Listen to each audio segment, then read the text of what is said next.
سعودی عرب نے پاکستان کو پھر سے پیسہ دینے سے صاف انکار کر دیا ہے۔ جو آپ کے سامنے دوستوں کل خبر رکھی تھی کہ چائنا کی کمپنیوں نے 170 ارب پاکستان کو دینے سے صاف انکار کر دیا ہے کہ ہم یہ نہیں چھوڑیں گے، آپ کے حوالے نہیں کریں گے، ہمارا جو منافع ہے ہمیں واپس کیا جائے۔ یعنی کہ یہ جو دوستوں منافع ہے یہ چینی کمپنیوں کا وہ منافع ہے جو کہ اصل منافع پر سود ہے، یعنی کہ اصل منافع لیٹ دیا گیا، پاکستان کے پاس پیسہ نہیں تھا، تو اس معاہدے کی بنا پر دوستوں جتنا لیٹ اتنا زیادہ جو جرمانہ ہے وہ پاکستان نے دینا ہے۔ تو جرمانے کی مد میں تقریباً 170 ارب روپیہ دوستوں پاکستان نے چینی کمپنیوں کو ادا کرنا ہے۔ یہاں سے آپ اندازہ لگائیں کہ شریف فیملی نے، نواز شریف نے یہ کس قسم کے منصوبے پاکستان میں لگائے اور اربوں خربوں دوستوں خود کھا گئے، اور پاکستانی عوام جو ہے اب IMF سے لون لے کر چینیوں کو دے رہی ہے۔ اصل میں معاملہ کیا تھا؟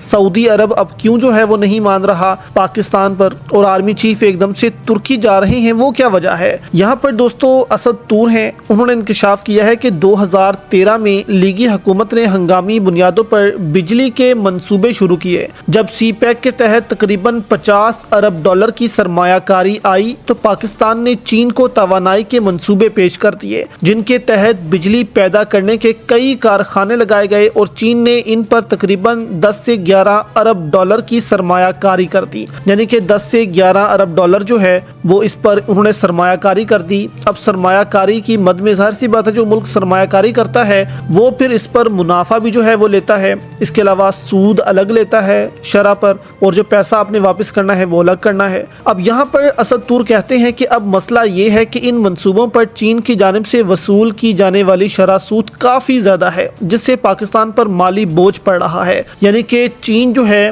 وہ آپ کہہ لیں کہ 10 سے 11% جو ہے وہ سود لے رہا ہے۔ اس لیے حکومت نے یہ منصوبہ اب بنایا کہ سعودی عرب سے 6 سے 7 ارب ڈالر حاصل کر کے، کسی ممالک سے کچھ پیسہ جو ہے وہ حاصل کر کے، یعنی کہ 10 ارب ڈالر تک اکٹھا کر کے چین کو ان منصوبوں کی بڑی ادائیگی کر دی جائے کہ یہ لیں آپ کے پیسے جو آپ نے سرمایہ کاری کی تھی، تاکہ اصل رقم کم ہو اور اس کے ساتھ جو شرح سود کا بوجھ پاکستان پر پڑ جاتا ہے وہ کم ہو۔ تاہم دوستو سعودی عرب نے پاکستان کو صاف انکار کر دیا کہ ہم آپ کو یہ پیسہ نہیں دیں گے، آپ یہاں سے چلے جائیں۔ تو یہاں پر دوستو اسد طور کہتے ہیں کہ پاکستان کو اس وقت 10 ارب ڈالر کی ضرورت ہے، جبکہ IMF تقریباً 8 ارب ڈالر پچھلے 3-4 سالوں میں پاکستان کو ادا کر چکا ہے، جس کی اگلی قسط جو ہے وہ 3.6 ارب ڈالر ہوگی، جو کہ آخری قسط ہے۔ اب یہاں سے آپ اندازہ لگائیں کہ یہ آخری قسط ہے، اس کے بعد کیا؟ اس کے بعد اسٹیبلشمنٹ کے پاس کوئی آپشن موجود ہے کہ پاکستان کے حالات ٹھیک ہو جائیں گے؟ تو پھر پاکستان کو IMF کے پاس جانا پڑے گا،